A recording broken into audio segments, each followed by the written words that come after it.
ఇంట్లో పని అయిపోయిన తర్వాత మధ్యాహ్నం పిల్లల్ని పనుకోబెట్టాక ఇంకా ఇల్లు మళ్ళీ శుభ్రం చేశానండి. అంటే ఫ్లోర్ క్లీనింగ్ అనమాట.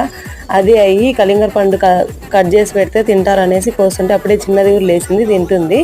ఇంకా ఈవినింగ్ కాపీ రైటింగ్ రాయించి కిందికి కాసేపు తీసుకెళ్ళి పైకి వస్తే స్నానం చేయించి ఇంకా టీవీ చూస్తున్నారు. టీవీ చూసేలోపు ఎగ్ రైస్ చేద్దామని ఈరోజు కొత్తగా చేస్తున్నాను. మా ఆయన ఏమో ఎగ్ రైస్ చేయమని మెసేజ్ పెట్టాడు. ఏం వండమంటావు అంటే, ఈ వారం కూరగాయలకు వెళ్ళలేదు కదా, అందుకు ఇంకా చపాతీ చేసినా ఎగ్ కర్రీనే చేస్తాను అనేసి ఇంకా ఎగ్ రైసే చెయ్యి అన్నారు.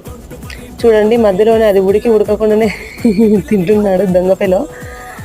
ఇంకా ఈరోజు రైస్ మీద కారం, ఉప్పు, మసాలాలు అన్నేసి చేస్తున్నాను. ఎందుకంటే మా అంశు తినింది కదా పోయిన వారం, ఈ వారం కూడా తింటుందేమో, కారం ఎక్కువ ఉండకూడదు అనేసి ఇలా డిఫరెంట్గా చేస్తున్నాను. మొత్తానికి కొంచెం తినింది, ఇంకా కొంచెం వదిలేసి పెరుగన్నం తిన్నారండి. ఇద్దరికి తినిపించేశాను. మా ఆయనకైతే నచ్చలేదంట ఈరోజు. ఇంకా అంతే, బాయ్.